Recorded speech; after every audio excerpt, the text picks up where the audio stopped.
13वां बाब वक्त के 3 सवाल। इसने ख्वाब में देखा कि सड़क पे ट्रैफिक तेज रफ्तारी से गुजर रहा है। ज़ेब्रा क्रॉसिंग अबूर करते लोगों की दाएं बाएं मुड़ती गर्दनें, ड्राइव करते लोगों के कानों से लगे हैंड्स फ्री और उनके हिलते लब, सड़क किनारे अखबार खोले बैठे मुअम्मर लोग। ख्वाब रोजे रोशन की तरह वाज़ेह था। ऐसे में वो सड़क अबूर करती है और अंदर एक गली की तरफ जाती है, फिर 3 मोड़ मजीद मुड़ती है। गली आगे जाके तंग होने लगती है। इसकी दीवारें नीली ईंटों की बनी हैं। वो कदम बढ़ाते हुए ईंटों पे हाथ फेर रही है।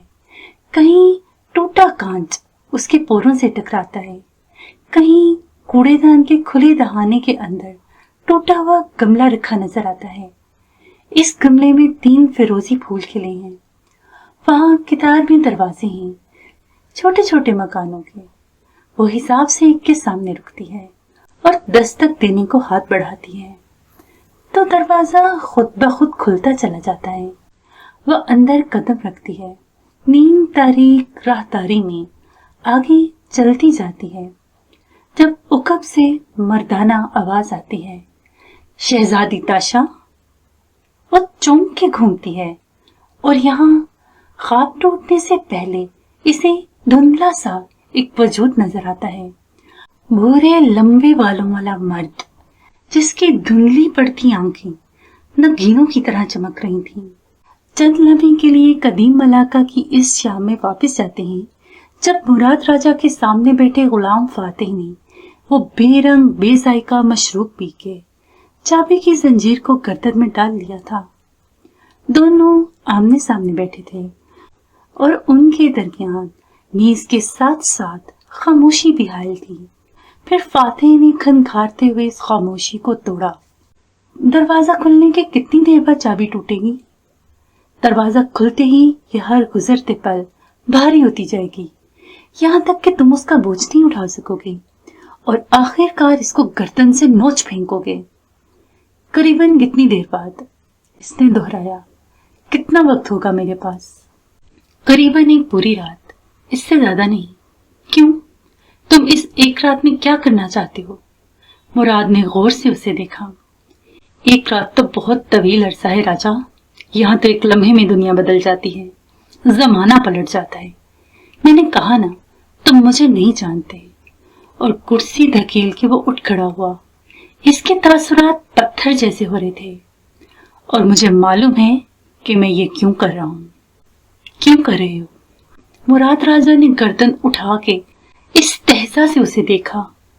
क्योंकि मैं जानता हूं कि हर जादू का तोड़ होता है। याददाश्त का खो देना मुस्तकिल नहीं होगा, इसका कोई हल भी होगा। मुराद राजा लम्हे भर को गूंग रह गया।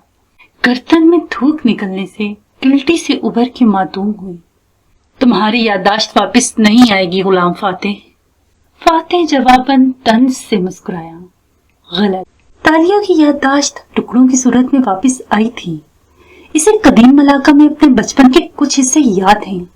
मुझे भी कदीम मलाका में गुजरे ये 4 माह याद आ जाएंगे, मगर सवाल ये है कि कैसे? मुराद के माथे पे बल पड़े।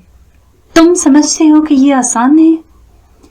वोन फातिह ने जिंदगी में आसान काम कभी नहीं किए, क्योंकि वो सब कर लेते हैं। तुम मुझे बताओ, वो क्या मुश्किल काम है जिसे मैं करूं तो मेरी याददाश्त वापस आ जाएगी? राजा चंद लम्हे लब भींचे इसे घूरता रहा। मैं तुम्हें कभी नहीं बताऊंगा। तुम्हारे बारे में तारीख की किताबों में एक हकायत पढ़ी थी मैंने। फातिह ने हथेलियां मेज पे रखी और झुक के उसकी आंखों में झांका। एक लड़ाई के दौरान तुम्हारे मद्दे मुकाबिल शख्स का तलवार वाला हाथ कट गया, हाथ भी गया और तलवार भी। तो तुमने अपनी तलवार फेंक दी और अपना एक हाथ कमर के पीछे करके नहित्ते वो लड़ाई लड़ी और उसे मार गिराया। ये गैरतमंदों का तरीका होता है राजा। वो मुकाबले बराबरी की सतह पे करते हैं। मुझे नहित्ता करके हराने में क्या मजा है? वो गौर से उसकी आंखों में देख रहा था। या शायद तुम्हें डर है कि मैं कामयाब हो जाऊंगा? तुम कुछ भी कर लो, मेरी बेटी मेरे पास वापस जरूर आएगी। वो तेजी से बोला, और फिर खामोश हो गया। तुम कह के तो देखो। मुराद चंद लम्हे उसकी आंखों की हठधर्मी देखता रहा, फिर गहरी सांस भरी। हम शिकारबाज सदियों से चले आ रहे हैं। हम जमानों के मुसाफिर हैं, वक्त में सफर करते हैं। हर जमाने में शिकारबाजों का एक रहबर होता है, उनका सरबराह। तुम्हारी यादें अगर कोई लुटा सकता है तो वो वही है। और वो कौन है? वही जो तुम्हारे सामने बैठा है, और वो तुम्हें कभी तुम्हारी यादें नहीं लुटाएगा। वो ठंडे से तनफ्फुर से बोला, लेकिन शायद तुम्हारी दुनिया का शिकारबाज तुम पे रहम खा ले। हमारी दुनिया का शिकारबाज? वो चौंका, कंधे ढीले पड़ गए, आहिस्ता से सीधा हुआ। तो शिकारबाज खत्म नहीं होंगे, वो नस्ल दर नस्ल अपने इल्म को मुंतकिल करते जाएंगे और हर जमाने में मौजूद रहेंगे। हम जमाने के मुसाफिर हैं, हम कभी खत्म नहीं होंगे। वो तफाखुर से मुस्कुराया। तुम्हारे पास एक रात होगी वॉन फाते, तुम्हें अपनी दुनिया के शिकारबाज राहबर से मिलना होगा। वो तुमसे 3 सवाल पूछेगा। अगर तुम उनका जवाब दे सको तो तुम्हारे लिए उम्मीद निकल सकती है। कैसे सवाल? मुराद राजा ने लिबास शानों से झटका और उठ खड़ा हुआ, हाथ कमर पे बांध लिए। मालूम नहीं, हर जमाने के असूल और सवाल मुख्तलिफ होते हैं। वक्त का चक्कर मुकम्मल होने पे जब भी चाबी तहलील होती है, वो शिकारबाज रहबर के पास चली जाती है। तालिया जब बचपन में तुम्हारी दुनिया में गई थी तो वक्त का चक्कर मुकम्मल नहीं हुआ था, इसलिए वो चाबी टूट गई और कई बरस तहलील न हुई।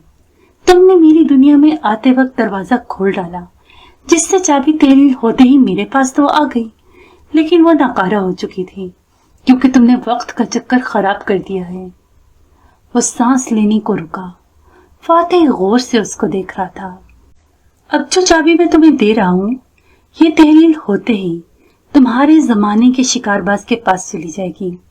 इस चाबी में तुम्हारी यादें कैद होंगी। अगर तुम उस रहबर को ढूंढना चाहते हो तो तुम्हें चाबी इसका रास्ता खुद दिखाएगी। अब मैंने तुम्हें सब बता दिया है। अब हम इस मुकाबले में बराबर हैं। अब तुम्हारी याददाश्त वापिस आए या ना आए, मेरी बेटी वापिस जरूर आएगी। देखते हैं। वो सर्द लहजे में बोला था।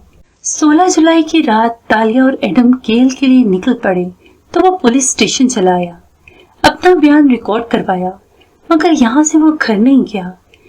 इसने गर्दन में पड़ी चाबी को हाथ में उठा के देखा। मुझे अपने वक्त के शिकारबाज से मिलना है, मुझे उसके पास ले चलो। चाबी से सुनहरी सा पंख निकला और फिजा में उड़ने लगा। फातेह ने गाड़ी वहीं छोड़ी और उस सुनहरी पंख के पीछे कदम ब कदम चलने लगा। इस पंख को उसके सिवा कोई नहीं देख सकता था। वह हवा में तैरता पर सिर्फ फातेह को रास्ता दिखाने के लिए था। वो कितनी ही देर वीरान सड़कों पे चलता रहा। चाबी हर गुजरते पल के साथ भारी होती जा रही थी, मगर वो इस वजन को बर्दाश्त किए हुए था। पंख उड़ता चला जा रहा था। मलाका के एक गुंजान आबाद इलाके में वो उसको खींच लाया। वहां की डाल में एक मंजिला घर बने थे, जिनकी मखरूती छतें थी और दीवारें सुरमई नीली ईंटों की बनी लगती थीं। वह दरमियाने दर्जे का इलाका लगता था और रात के इस वक्त सुनसान पड़ा था। पंख एक दरवाजे के डोरमेट पे जा गिरा और हवा में तहलील हो गया। मंजिल आ चुकी थी। वॉन फातेह ने हथेली से दस्तक दी, फिर घंटी बजाई। रिफाकतन कदमों की दस्तक सुनाई दी और फिर किसी ने दरवाजे के पीछे से सवाल किया, कौन? वक्त का मुसाफिर हूँ और अपनी यादें वापस मांगने आया हूँ। दूसरी तरफ खामोशी छा गई। फिर आहिस्ता से दरवाजा खुला। वॉन फातेह ने चेहरा उठाया तो अपने सामने चौखट पे एक उधेड़ उम्र आदमी को खड़े पाया। इसने कुर्ते पजामे के ऊपर नाफ के गिर्द कपड़ा बांध रखा था और सर पर जिना कैप जैसी टोपी थी। थोड़ी पे जरा सी दाढ़ी भी थी। आंखें चुंधिया के फातेह को देखा और मुस्कुराया। खुशामदीद। फिर रास्ता छोड़ दिया। इसने जूते चौखट पे उतारे और अंदर दाखिल हुआ। वो आदमी आगे बढ़ता गया। साफ सुथरी छोटी सी राहदारी अबूर करके एक दीवान खाने में उसे ले आया, जहाँ फर्शी नशिस्त बिछी थी।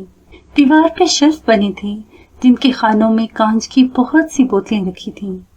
अगरबत्ती और खुशबूदार मोमबत्तियों ने फिजा को मुअत्तर कर रखा था। वो दोनों आमने सामने चटाई पे दो जानू होके बैठ गई तो उस आदमी ने गौर से फातिह को देखा। वक्त की मुसाफिर हो, अपनी खुशी से नहीं गया था, वो संजीदगी से बोला। गलती से दरवाजा पार किया था। सुबह इस चाबी के तहरीर होते ही कदीम मलाका में गुजरे पल भूल जाऊंगा। याद रखने की जरूरत ही क्या है? वो दिलमी से मुस्कुराया। मैं फरार होने वालों में से नहीं हूँ। जो किया है उसको याद रखे उसका सामना करने वालों में से हूँ। मुझे बताइए मैं क्या करूँ जो इस जादू का तोड़ हो सके और सुख मेरी याददाश्त ना खोए। इस आदमी की छोटी छोटी आंखें फातिह की गर्दन में पड़ी जंजीर पे जमी थी। याददाश्त तो खो जाएगी, लेकिन एक सूरत है उसके वापस आने की। बताइए, वो तहम्मुल से बोला। गर्दन पे पड़ी जंजीर भारी हो रही थी। अगर तुम वक्त के 3 सवालों का जवाब पालो तो तुम्हारी यादें वक्त तुम्हें खुद लौटा देगा। पूछिए, वो 3 सवाल क्या हैं? शिकारबाज की नजरें जंजीर से उठ के उसके चेहरे तक जा रुकी। तो फिर बताओ, कोई काम शुरू करने के लिए सबसे अहम वक्त कौन सा होता है? इंसान की जिंदगी का सबसे अहम काम कौन सा होता है? और इंसान की जिंदगी में सबसे अहम शख्स कौन होना चाहिए? चंद सानियों के लिए इस दीवान खाने में खामोशी छा गई। वो दोनों एक दूसरे को देखते रहे। दोनों ने पलक तक न झपकी। और अगर मैं कहूं कि मुझे इन तीनों सवालों के जवाब मालूम हैं, तो मैं ये कहूंगा कि अक्सर को होते हैं, लेकिन उनका जवाब देना काफी नहीं है।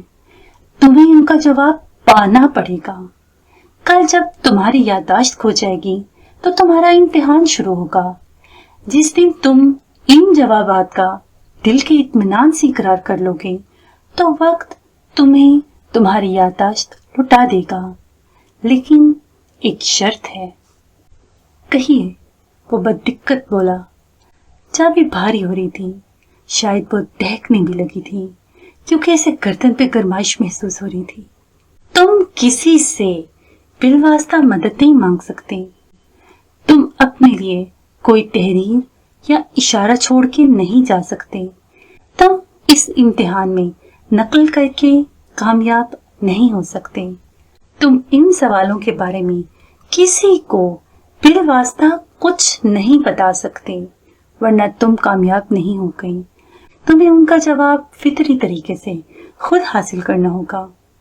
अगर कोई अपने तौर पे मेरी मदद करना चाहे तो तुम इन 3 सवालों के बारे में किसी को बता तो सकते हो, लेकिन उनसे मदद नहीं मांग सकते। उसके अलावा जो कहो उसके लिए तुम आजाद हो। कोई खुद से तुम्हारी मदद करे वो उसके लिए आजाद है। उदेड़ उम्र आदमी धीरे धीरे से कह रहा था। ये सवाल तुमसे कल के बाद अगर कोई ज़बानी कलामी पूछ भी ले तो भी उनका जवाब देना दरकार नहीं। तुम्हें अपने अमल से उनका जवाब खुद को देना होगा। जिस दिन तुम्हारी जिंदगी में ये जवाबात शामिल हो जाएंगे, तुम्हारी यादें मैं तुम्हें लौटा दूंगा। रात पिघलती जा रही थी और शिकारबाज की आवाज धीमी होती जा रही थी। वो बढ़ते हुए बोझ के साथ सुन रहा था, यानी मैं उसे नहीं छोड़ सकता। शहजादी ताशा को? हरगिज नहीं। अगर तुमने उसे छोड़ दिया तो आखिरी सवाल का जवाब कैसे ढूंढ पाओगे? आप उसको जानती हैं? फातिह ने आईब्रो उठाई। पुरस्कार आदमी मुस्कुराया और शेल्फ की तरफ इशारा किया जहां कांच की नन्ही सुराहियां रखी थीं। इनमें से तीसरे नंबर वाली में तालिया की याददाश्तें हैं। इसको एक सवाल का जवाब मिल गया था, इसलिए कुछ यादें वापस चली गईं। तुम देख सकते हो कि ये भरी हुई नहीं है, और वो जो खाली सुराही है वो तुम्हारी है। सुबह ये भर जाएगी। फातिह ने कनपट्टी को छुआ। चाबी का वजन बढ़ता जा रहा था। अगर इसे मेरे साथ रहना है तो इसे एक बात का इल्म होना जरूरी है। और सफ़े पे चंद हिंसे घसीटे। वो मेरे कदमों के निशानात का पीछा करते यहाँ जरूर आएगी। जब वो आए तो उसको ये हिंसे दे दीजिएगा। सफा फाड़ के उसकी तरफ बढ़ाया। शिकारबाज ने इस कागज को तह किया और जेब में रखा। दुरुस्त वक्त और दुरुस्त जगह पे मैं उसे ये पहुंचा दूंगा। अब तुम्हें जाना चाहिए। वोन फाती ने कलाई पे बंधी घड़ी देखी और उठ खड़ा हुआ। मुझे वाकई जाना चाहिए। एक अधूरी ईमेल को मुकम्मल करना है मुझे। वापसी का रास्ता तवील था मगर जल्दी कट गया। जेब में कुछ सिक्के थे जिनसे उसने रुक के एक फोन बूथ से उस्मान को कॉल की और एक रकम एडम के अकाउंट में डलवाने को कहा। साथ ही अपने लिए नए मोबाइल का बंदोबस्त करने का हुक्म दिया। वापस घर आके उसने ईमेल की आखिरी सतूर मिटाई और इसे दोबारा से लिखा। फिर एडम को एक ईमेल अलग से लिखी। वो चाहता था कि तालिया को इन पैसों से एडम चॉकलेट्स और कोको फल भेजा करे।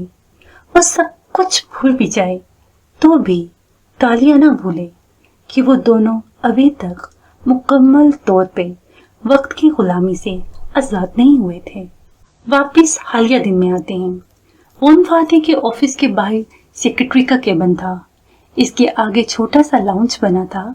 लाउंज के सोफे पे पराजमान तालिया उसके केबिन के साथ खड़े सरगोशियों में बात करते उस्मान, सेक्रेटरी और अब्दुल्ला बॉडीमैन को साफ देख सकती थी। उस्मान अब दोनों हाथ उठा के तसल्ली देने वाले अंदाज में से कुछ समझा रहा था। अब्दुल्ला का चेहरा बुझ गया। सारा इस बात में हिलाया। शिकवा किना अंदाज में तालिया की तरफ देख के कुछ कह भी डाला। उस्मान उसके कंधे को थपकता मुड़ा, टाई की नोट दुरुस्त की और चेहरे पे मुस्कुराहट सजाए तालिया की तरफ आया। जी तालिया, खुशामदी अंदाज में कहता उसके करीब सोफे पे बैठा और टांग पे टांग जमाए बैठी नाक कदाना अंदाज में उसे देखे गई। क्या मुझे जॉब देने से इनकार कर दिया फातिह साहिब ने?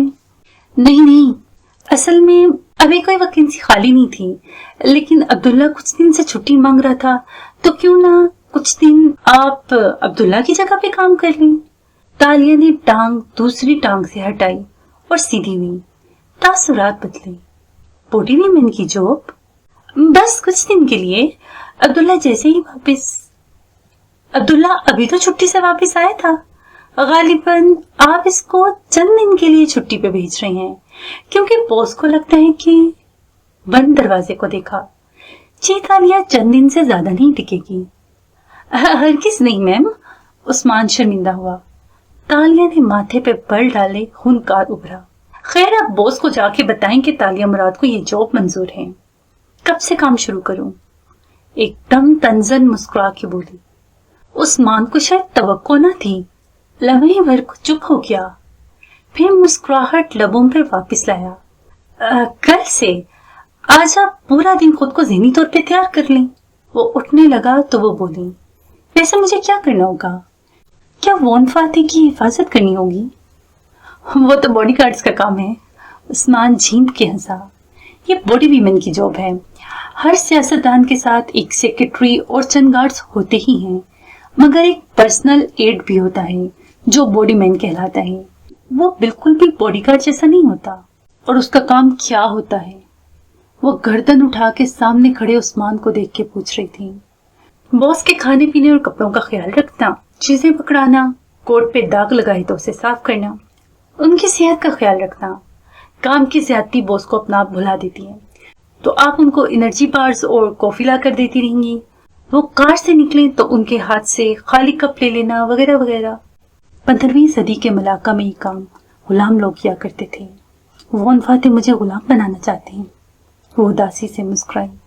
नहीं चेतालिया, ये जॉब बहुत काबिले भरोसा लोगों को दी जाती है। उस्मान के जाने के बाद वो उठी और कुर्सी पे खामोश बैठे अब्दुल्ला की तरफ आई। मैं उम्मीद करती हूँ आपको मुझ पे गुस्सा नहीं आ रहा होगा, क्योंकि ऐसा लग रहा है जैसे मैंने आपकी जॉब ले ली। वो माजरत ख्वाना अंदाज में बोली तो वह जल्दी से खड़ा हुआ। हरगिज़ नहीं चेतालिया, मुझे शर्मिंदा मत करें। वह छींप गया। मैं आपको यकीन दिलाती हूँ कि आपको आपकी जॉब वापस मिल जाएगी। आप मेरी तरफ से दिल बुरा मत कीजिएगा। ऐसी कोई बात नहीं, बॉस कभी भी मुझे यूं जाया नहीं करेंगे। मैं जानता हूँ वो मुझे कहीं और एडजस्ट कर देंगे। वो खुश दिली से मुस्कुरा के बोला तो तालिया ने बंद दरवाजे को देखा। عبداللہ، آواز دھیمی کی، کیا آپ مجھے جاب ڈسکرپشن لکھ کے دے سکتی ہیں؟ J D? عبداللہ نے سوالیہ آئی برو اٹھایا۔ تالیہ نے اس بات میں سر ہلایا۔ فاتح صاحب کو آپ سے بہتر کون جانتا ہوگا؟ اگر آپ مجھے تھوڑا گائیڈ کر دیں کہ میری جاب کے اندر کیا کیا شامل ہے تو میرا کام آسان ہو جائے گا۔ آف کورس جی تالیہ، میں بھی لکھ دیتا ہوں۔ آپ نہ کہتی تب بھی میں پورا چارٹ بنا کر جاتا تاکہ باس کو پیچھے سے مشکل نہ ہو۔ اس نے فوراً جیب سے چھوٹی ڈائری نکالی اور قلم کھولا، پھر کرسی پہ بیٹھا اور جلدی جلدی کاغذ پر الفاظ گھسیٹنے لگا، ساتھ ہی اسے سمجھاتا بھی جا رہا تھا۔ وہ وہیں کھڑے کھڑے سنے گئی۔ باڈی مین کو آفس تک نہ ملتا تھا، صرف ایک کرسی ملتی تھی۔ کیا پڑھ رہی ہو؟ دوپہر میں وہ اپنے گھر کے برآمدے کے زینوں پہ بیٹھی عبداللہ کے دیے کاغذات کو پڑھ رہی تھی جب داتن ساتھ آ کے بیٹھی۔ تالیہ چونکی، پھر کاغذ اس کی طرف بڑھا دیے۔ مجھے ووم فاتح نے پرسنل ایڈ کی جاب دے دی ہے، یہ میری جے ڈی جاب ڈسکرپشن ہے۔ اب وہ سامنے گھاس پہ پھیلی ٹھنڈی دھوپ کو دیکھ رہی تھی۔ داتن نے اینک ناک پہ جمائی اور کاغذات کو الٹ پلٹ کے دیکھا۔ یہ اس کے آفس کی ادنا ترین جاب ہے۔ جانتی ہوں تو قبول کیوں کی؟ وہ خفا ہوئی۔ مجھے خزانے سے بہت امید تھی داتن، مگر خزانہ وہاں نہیں تھا۔ خزانہ کھو چکا ہے۔ اپنا لوٹا ہوا مال میں واپس کر چکی ہوں۔ چند زیورات کے سوا میرے پاس کچھ نہیں ہے۔ میں وون فاتح کے قریب رہنا چاہتی ہوں۔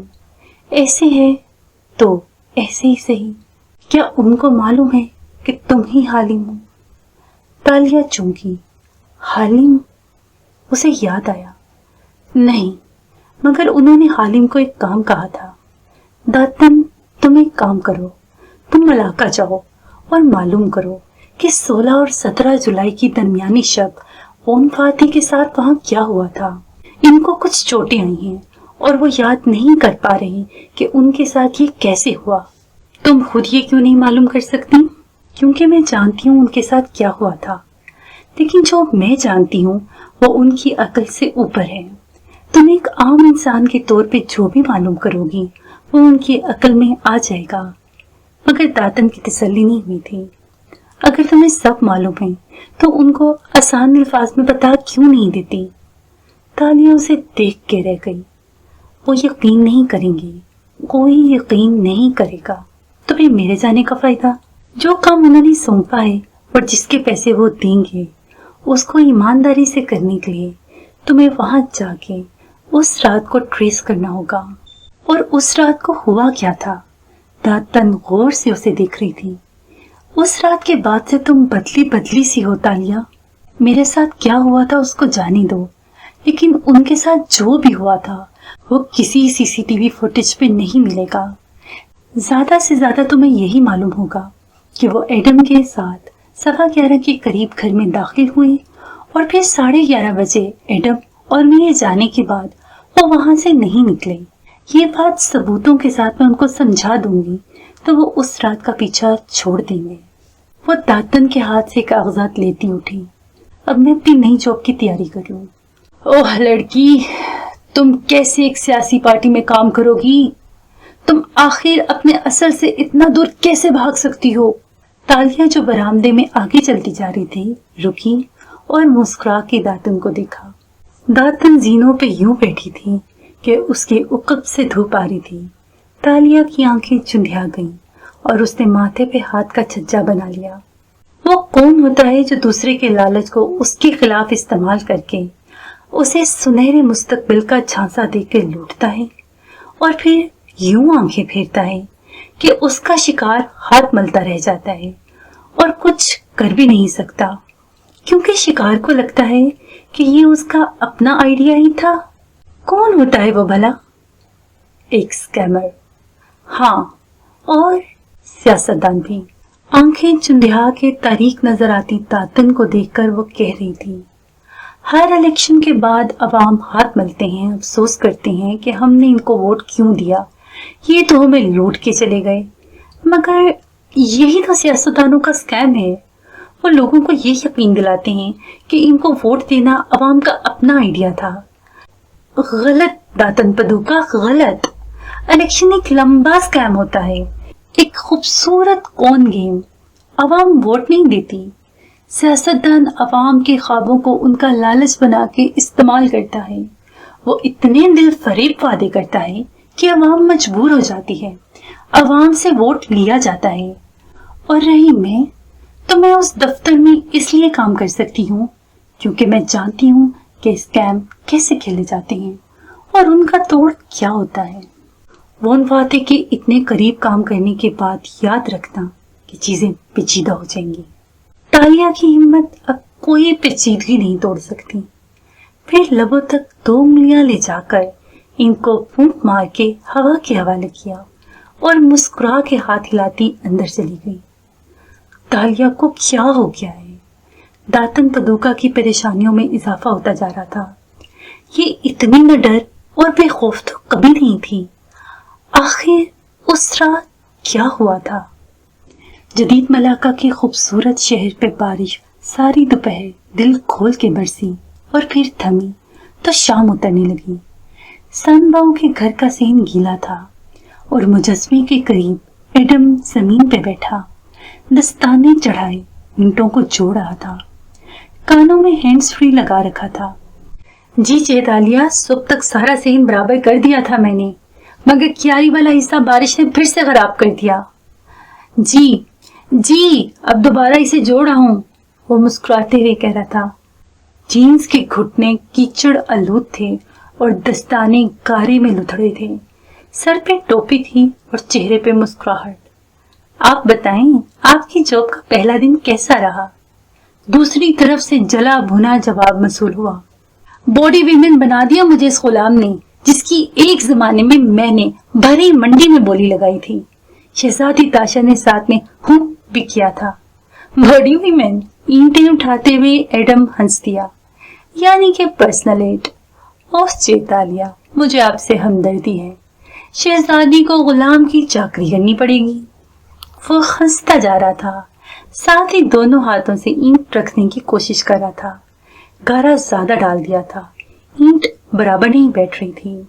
خود جاب لیس ہو اور مجھ پہ ہنس رہے ہو؟ ارے تمہیں تو کوئی باڈی مین تک نہیں رکھتا. ایک میں تھی جس نے شاہی مورخ بنا دیا تھا. ایڈم رکا اور دائیں ہاتھ سے دستانہ اتار کے اسے الٹ پلٹ کے دیکھا.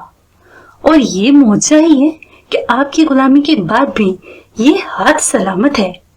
اگر ہاتھ سلامت ہے تو ایک جاب ہے تمہارے لیے. حکم کیجیے شہزادی. اینٹ کو زور سے دبایا. وہ اینٹ فٹ بیٹھ ہی نہیں رہی تھی. کچھ تھا جو غلط تھا. قدیم ملاقہ میں تم شاہی مورخ تھے، تمام حالات حاضرہ کو رقم کرتے تھے. جانتے ہو ایسے شخص کو جدید زمانے میں کیا کہا جاتا ہے؟ کیا چیتالیہ؟ جھنجھلا کی اینٹ نکالی اور کیاری کے شگاف کو دیکھا. برابر سطح میں ایک اسی اینٹ کا خانہ خالی تھا. اس نے مٹھی سے مزید اینٹ نکالی. رپورٹر؟ ایڈم حیران ہوا. ساتھ ہی مٹھیوں سے مٹی بھی نکالے جا رہا تھا. ہاں ایڈم، تم لکھنا چاہتے ہو نا؟ وہ بھی سچ؟ تو تم رپورٹنگ کی طرف چلے جاؤ. اور یہ مت کہنا کہ تمہیں جاب کون دے گا. میرا ایک کلائنٹ ایک اخبار چلاتا ہے، اس سے تمہارے لیے وقت لیا ہے. 2 دن بعد تم انٹرویو دینے پہنچ جانا. آپ اور اتنی مہربان. اور سنو، تم کوئی اچھی سی تحریر لکھ کے لے کے جانا. وہ تحریر تمہاری سی وی ہوگی. اس کو پڑھ کے ہی وہ تمہیں نوکری دینے یا نہ دینے کا فیصلہ کریں گے. اس کی بات کو نظر انداز کر کے کہی جا رہی تھی جب ایڈم ایک دم کراہا. آؤچ! یا اللہ ایڈم، کیا ہوا؟ جی چیتالیہ، میں انٹرویو دینے ضرور جاؤں گا. اچھا میں ٹھہر کے کال کرتا ہوں. اس نے فون بند کیا اور ٹارچ جلا کے مٹی پہ روشنی پھینکی. ویسے تو شام کی روشنی پھیلی تھی مگر وہ کافی نہ تھی. ایڈم نے چہرہ جھکایا اور تعجب سے پتلیاں سکوڑ کے دیکھا. اس کے ہاتھ میں کیا چبا تھا بھلا؟ مٹی میں تار کا ٹکڑا دکھائی دے رہا تھا. موٹی سیاہ تار کا کٹا ہوا سرا جس سے برہنہ تاریں نکل رہی تھی. ایڈم نے دستانے سے تار پکڑ کے کھینچی تو کسی سانپ کی طرح وہ باہر نکلتی آئی. یہ کیا؟ وہ اچنبھے اور تعجب سے اس تار کو دیکھ رہا تھا. یہ تار کہاں جا رہی ہے؟ तार क्यारी में दबी हुई थी। वो इसे मिट्टी से खींच के निकालता क्यारी के सिरे तक आया, जहां वह जमीन के अंदर दब जाती थी। वो कहाँ दब जाती थी? ये अजीब सी तार सनबव के सहन में क्यों दफन थी? जहन के किसी तय खाने में तालिया मुराद की आवाज गूंजी। सनबव का घर, 3 खजानों का घर। पहला खजाना वक्त का था, जिसका कुफल खुलने से दिल खाली हो गया था। दूसरा खजाना उन्होंने मुजस्मे तले अपने हाथों से दबाया था, जिसे खोदने के बाद भी हाथ खाली रह गए थे। एक दफा मजाक मजाक में तालिया ने कहा था कि इस घर में एक तीसरा खजाना भी होना चाहिए।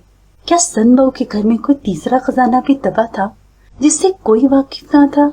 एडम बिन मोहम्मद यक तक इस तार को देख रहा था। इसकी गर्दन के बाल खड़े होने लगे थे। इस सुबह असरा बिनते महमूद नाश्ते की मेज की तरफ जा रही थी, जब लाउंज की खिड़की के जालीदार पर्दे को देखकर रुकी। वहां से लॉन और पोर्च दिखाई दे रहा था। वोन फाते के गार्ड्स कार के करीब मुस्तैद खड़े थे। सुबह ही सुबह ये अमला पहुंच जाता था और रात तक इसके साथ रहता था। असरा को हर सुबह उस्मान, 2 गार्ड्स और अब्दुल्ला को इस जगह देखने की आदत थी, मगर आज वहां एक नया चेहरा भी था, तालिया। वो कार से टेक लगाए खड़ी मोबाइल पर सर झुकाए हुए थी जब असरा की हैरत भरी आवाज सुनाई दी। चौंक के सर उठाया। असरा निहार मुंह बालों को जूड़े में लपेटती कंधों पे शॉल लपेटे चली आ रही थी। सब बखैर मिसेज असरा?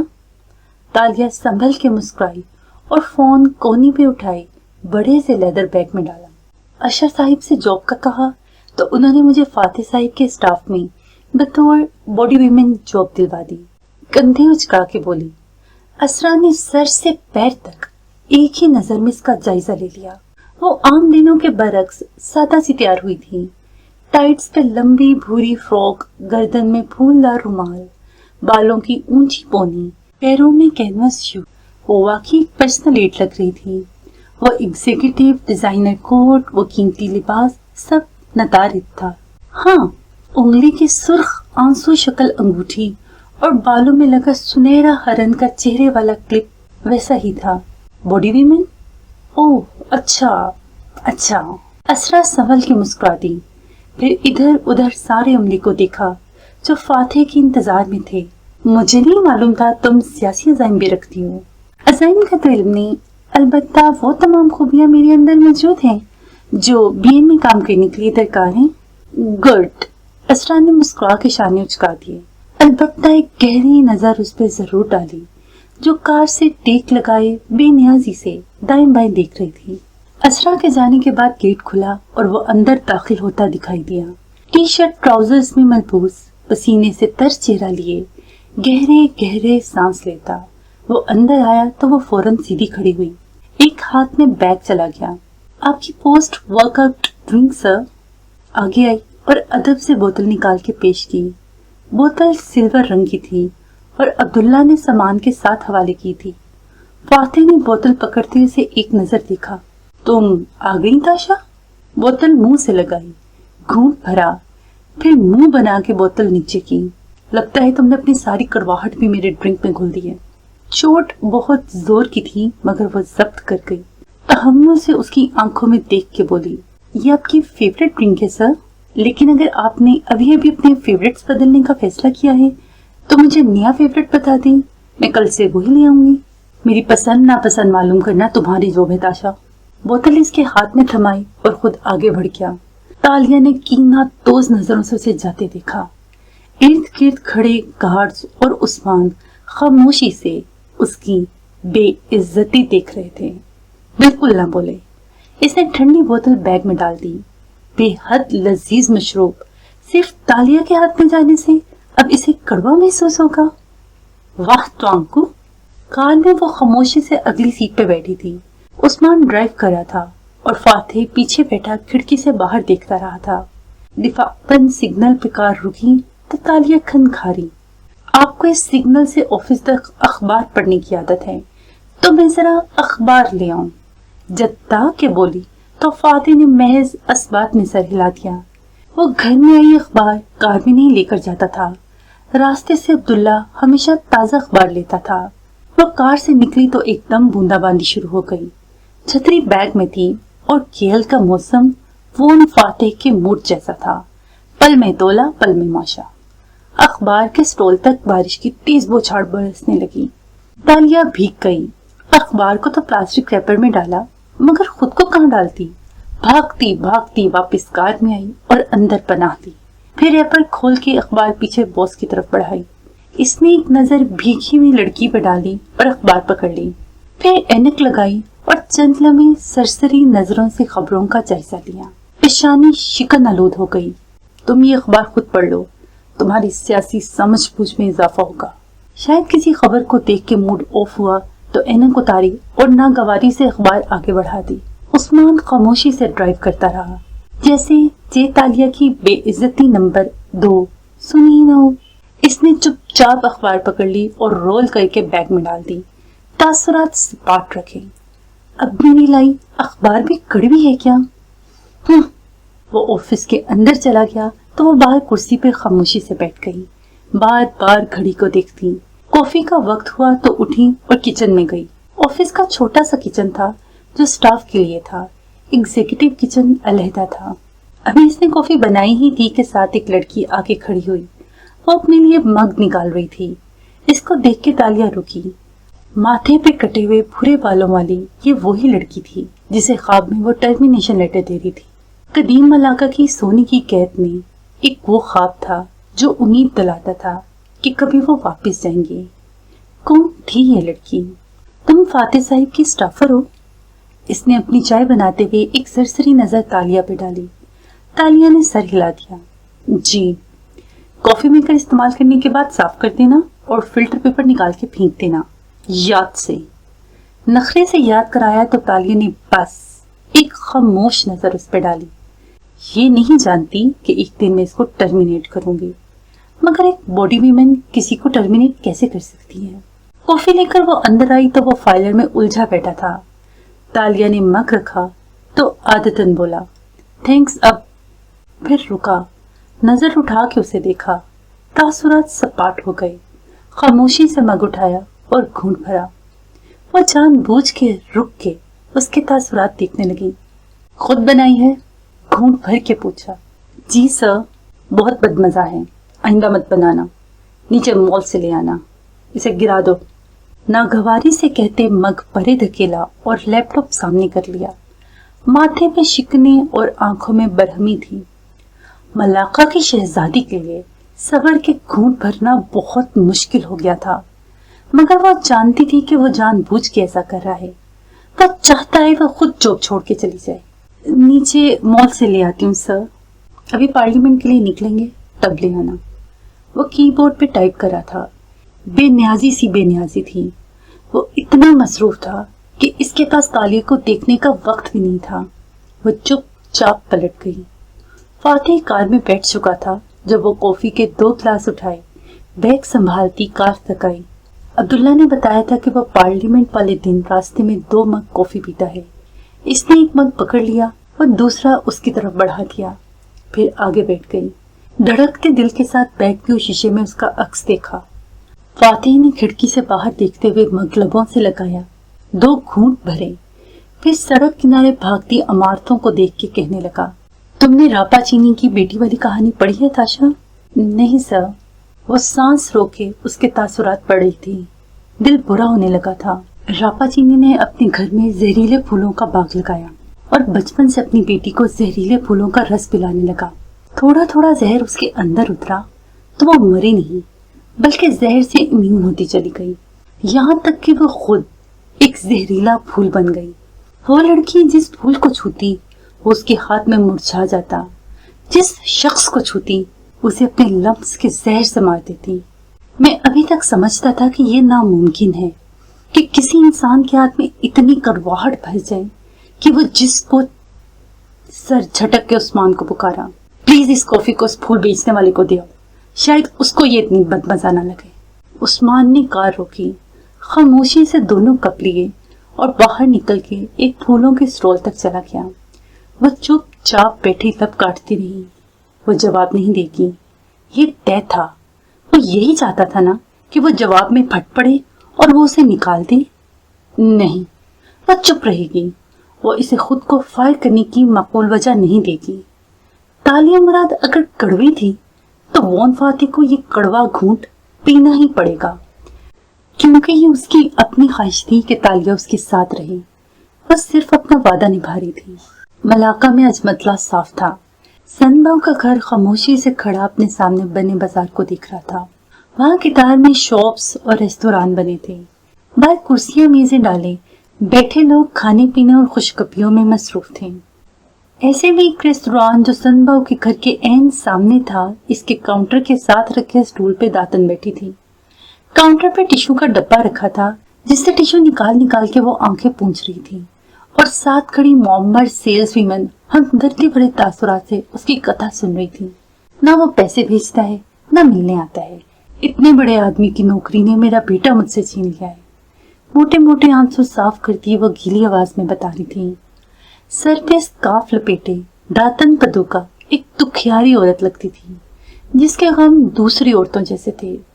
सेल्स वीमन ने तासुब से सर हिलाया। या अल्लाह, आजकल की औलाद। फिर जैसे राय देने लगी, तुम उसके बॉस से क्यों बात नहीं करती? उसका बॉस? वो वॉन फातिह मेंबर पार्लियामेंट का साला है, अशर महमूद। उससे क्या बात करो? मेरे जैसों को तो वो अंदर ही ना घुसने दे। वॉन फातिह का साला? सेल्स वीमन ने चौंक के सड़क की तरफ देखा, जिसकी दूसरी तरफ सनबाव की हवेली थी। ये तो कोई मसला ही नहीं। मैं जोहरी से कहती हूँ वॉन फातिह से राब्ता करने की कोशिश करें। तुम्हें मालूम है, राजदारी से काउंटर भेजोगी। ये सामने वाली सुर्ख हवेली वॉन फातिह की है? हैं? रोते हुए दातन ने सर उठा के बेयकीनी से उसे देखा, फिर मुंह बनाया। इधर मलाका में उसकी हवेली कहाँ से आ गई? यकीन करो, मैं सच बोल रही हूँ। खैर, हो भी सकती है, मगर उस जैसे बड़े लोग यहाँ नहीं आते। वो तो अपने महलों से ही नहीं निकलते। आंसू फिर से उसकी आंखों से उबलने लगे। और उनके महलात की हिफाजत मेरे बेटे जैसे लोग करते हैं। नहीं नहीं, वो आता है, रुक के दुकान वालों की खैरियत भी पूछता है।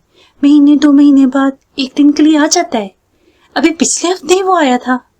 बताने वाली औरत थी और शुरू हो चुकी थी। थोड़ी देर बाद दातन सड़क किनारे चलती फोन कान से लगाए कह रही थी, थोड़ा बहुत इल्म हुआ है कि उस रात वॉन फातिह ने क्या किया था। मुझे मालूम है दातन। तालिया इस वक्त पार्लियामेंट की गैलरी में बैठी थी और फोन कान से लगाए रूखे से अंदाज में कह रही थी। नीचे सेशन जारी था, डेस्क सजे थे और नीचे बैठे अशर और फातिह दिखाई दे रहे थे, जो खामोशी से एक साथी की तकरीर सुन रहे थे। मैंने इर्द गिर्द लोगों को खरीदा है। एक ने तो सीसीटीवी फुटेज भी दिखा दिए हैं, और इसमें तुमने मुझे अंदर दाखिल होते देखा होगा। हाँ, और बाद में एडम आता है फातिह को लेकर, फिर पुलिस वाले आते हैं, और कुछ देर बाद तुम और एडम बाहर निकलते हो, मगर तुम्हारे लिबास मुख्तलिफ हैं। और फिर वॉन फातिह सो जाता है, और सुबह जब वो उठता है तो उसको गुज़िश्ता रात भूल चुकी थी। तालिया बेजारी से दोहरा रही थी। वह लंबी कथा सुनने के मूड में नहीं थी।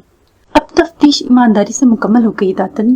तुम वापस जाओ और सीसीटीवी फुटेज मुझे भेज दो, मैं फातिह को दिखा दूंगी। वॉन फातिह सोता नहीं है।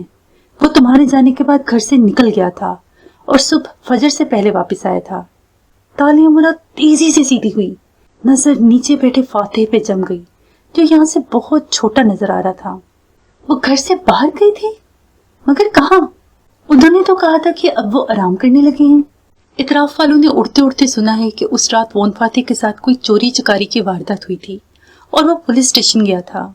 ये छोटा इलाका है और फातिह मशहूर आदमी है, ऐसी बातें छुपी नहीं रहती।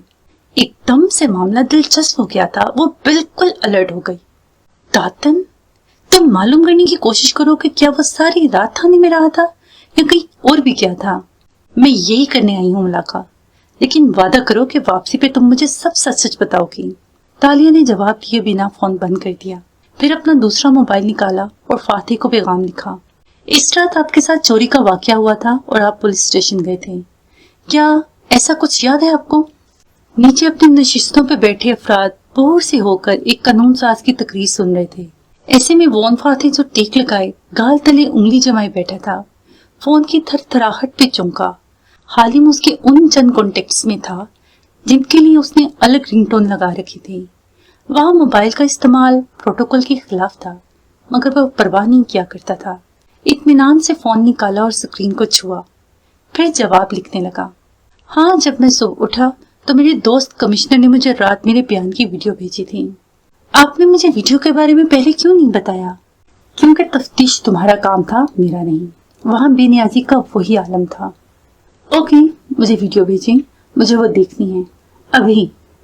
वो माथे पे बल लिए टाइप करी थी। तो वॉन फाती इस रात फौरन से सोया नहीं था, बल्कि वो कुछ करता रहा था, मगर क्या?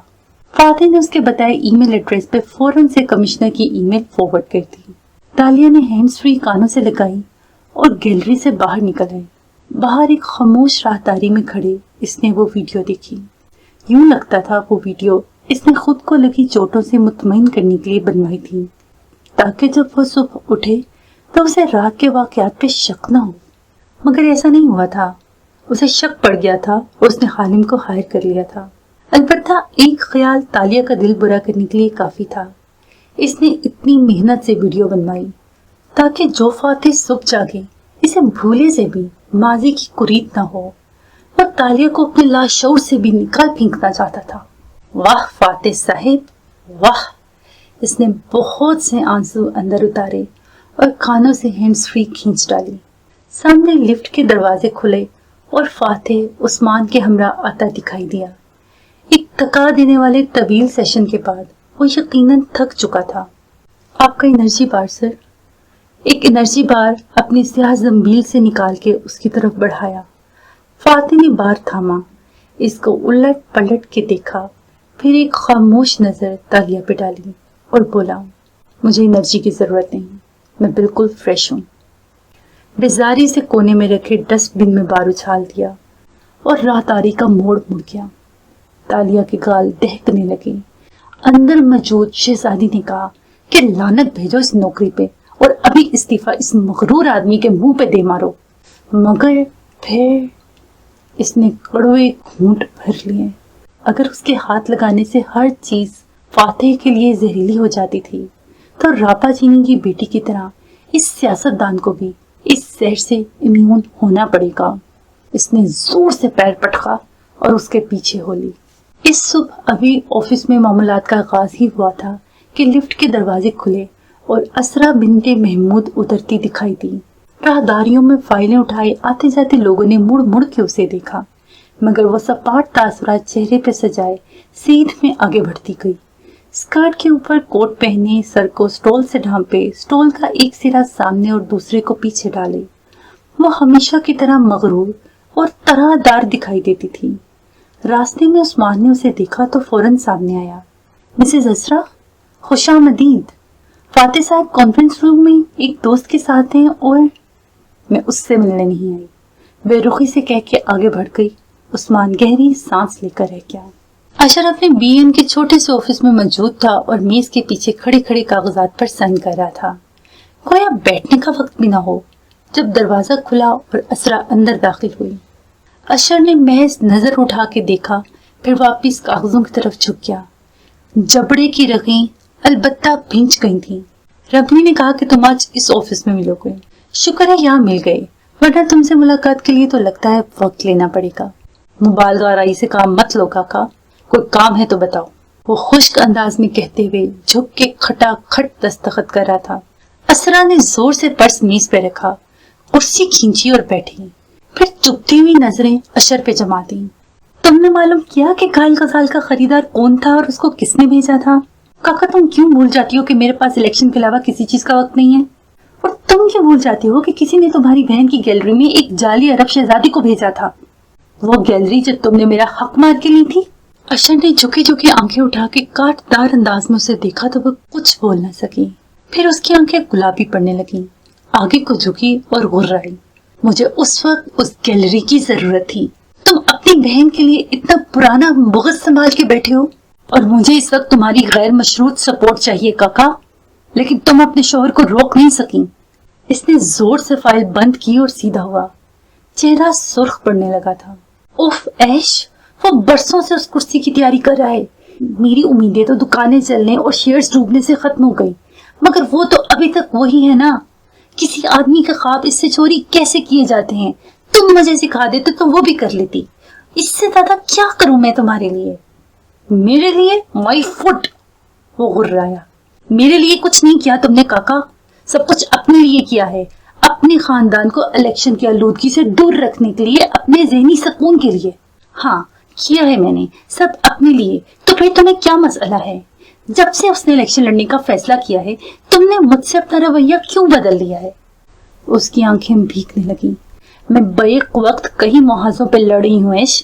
میں تمہاری وہی بہن ہوں جس نے اتنے سال تمہارا خیال رکھا ہے، مگر میں تمہارا وہ بھائی نہیں رہا. تم نے وعدہ کیا تھا کہ تم اس کو روک لو گی. میں نے اتنے ماہ تمہارے وعدے کے بھروسے پہ تیاری کی اور اب تم کہہ رہی ہو کہ تم بے بس ہو. میرے بس میں ہے بھی کیا؟ وہ بھیگتی آنکھوں کے ساتھ بے یقینی سے اسے دیکھ رہی تھی. اشر چند لمحے کھڑا اسے چپتی نظروں سے دیکھتا رہا. تم آبن سے کہو کہ اگر اس نے الیکشن لڑا تو اسے تمہیں طلاق دینی ہوگی. اسے تمہیں اور چیئرمین شپ میں سے کسی ایک کو چننا ہوگا.